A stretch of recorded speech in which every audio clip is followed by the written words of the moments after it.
Hi everyone, welcome to Bonnie Caroline Makes Cards.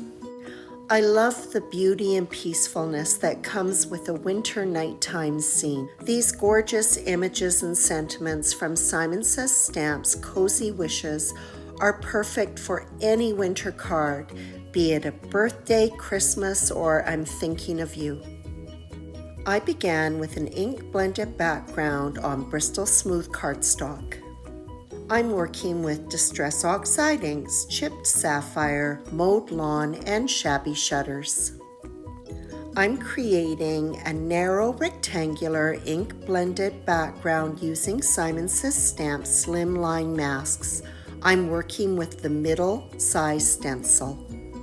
Even though these stencils have registration marks so that you can cut the cardstock to that size and then have the rectangle completely centered on the panel, I've chosen to work on an oversized piece of cardstock.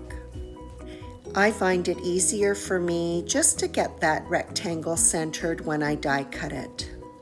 I'm working on my new stencil mat by Waffle Flowers. I love the L-shaped raised edges. You can just snug that stencil right in and it stabilizes it. To create a smooth ink blended background, the colors are applied several times.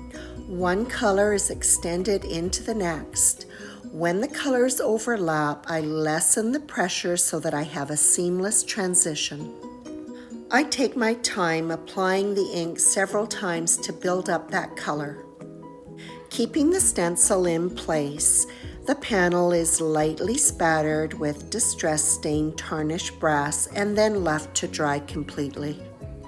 The two birdhouses and the lantern are going to be stamped with Versamark ink and embossed in gold. The smallest birdhouse is stamped first, centering it in the middle of the panel. The other two birdhouses will sit on either side of it, and one of the birdhouses will just overlap slightly, but there's no need to mask. I do make sure to use my anti-static powder on the panel before I stamp. Where there is a little bit of overlapping, I just use a fine paintbrush to knock that powder off. The top of the panel is going to be stenciled with Simon Says Stamps Berries and Leaves. I pop it into a protective box so that I can spray it with a temporary adhesive pixie spray. I let it set up for about a minute. I'm just going to use a corner of the stencil, and so I use a little bit of Post-it note to mask off any areas that I do not want. I'm applying Nouveau Expanding Mousse Tuscan Gold. To prevent my mousse from drying out, I do a couple of things. Firstly, I don't remove all of the foil packaging on the top of the jar. Before the lid goes on, I put on a piece of press and seal wrap and stretch it over the opening. I haven't used this mousse in months, so it seems to have done the trick. Must not have gotten my adhesive in the bottom left-hand area that I'm working on, and it did mess up my stenciling a little bit. I didn't worry about it as I knew that I was going to be placing a die-cut sentiment in that area. My coloring is going to be done with Arteza pens, but I knew I wasn't going to get the coverage that I needed for white candles and a soft glow around the flame. So I turned to my gouache, which is a water-based paint, but it is opaque. After the glow around the flame has been painted, I use a gray Arteza marker to do the background so that I can blend the two together. A dampened paintbrush helps to start that initial blend between the yellow and the gray. When it is dry, I'll come back to it a couple of times to help improve that transition between the two colors. At the top of each of the candles, I introduce the white gouache.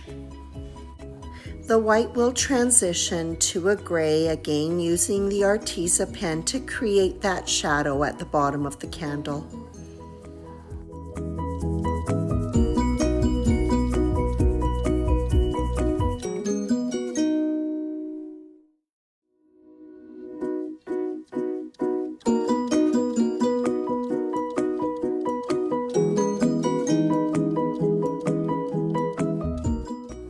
Both the lantern and the birdhouses are colored simply with a couple of shades of blue.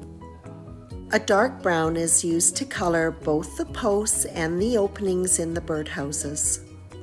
The same dark brown is used to put in shadow areas and will give the birdhouses and the lantern a more dusky appearance.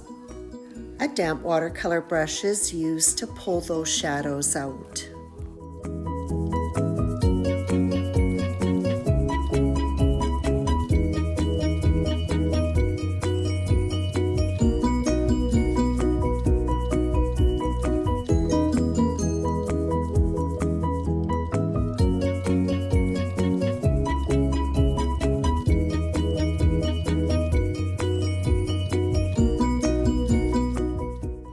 Although I love black embossing, I am not a fan of black embossing powder. For me, it is difficult to get it nice and clean, and I always end up with black specks. So to achieve the look without the fuss, I stamp with black VersaFine ink and then I clear emboss it. The panel is mounted on white sheet foam. This will provide some nice dimension as it sits on its gold frame. The panel is left to dry under some weight before I trim the excess foam off, and while it is drying, I will get the sentiment die cut ready. Simon Says Stamps Hope has been die cut from gold metallic cardstock and black sheet foam. I put thin streams of Tombow glue on them and then set them aside to dry completely. And while that is drying, the foam on the panel is ready to be trimmed off. I'm using the same gold metallic cardstock that was used on the sentiment. The panel has been trimmed to 8 5/8 by 3 5/8. I find that adhering things to both foam and to metallic cardstock that things can slip around. Put the two together and yeah, you need to put some weight on it and let it dry. And it doesn't take long, and onto the card base it goes that measures 8 3/4 inches by 3 3/4 inches. And now to finish that sentiment. When Tombow glue is dry, it is tacky. It is repositionable, making it easy to stack the sentiment on the foam backing. The other benefit is there's no worries about that glue smearing on the metallic paper. As I position the sentiment onto the card, I make sure that the H helps to disguise the little mess up that I had with the stenciling.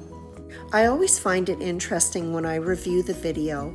It looks like I'm applying so much glue to that sentiment, but in fact, those are just thin streams. The last thing I want is glue seeping out and creating a mess. If you watch any of my videos, I'm sure that you know what's coming next, and I probably don't need to say a word, but I will. Gold confetti will be added to all the berries in the stencil work and a few more for good measure.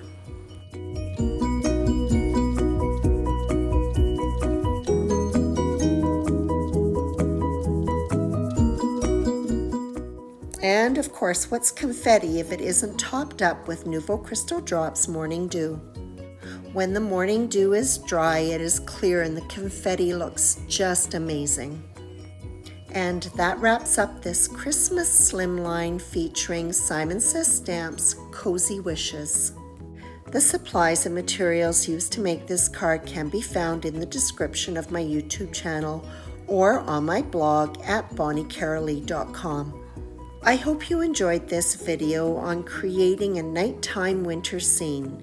As always, I appreciate your visit.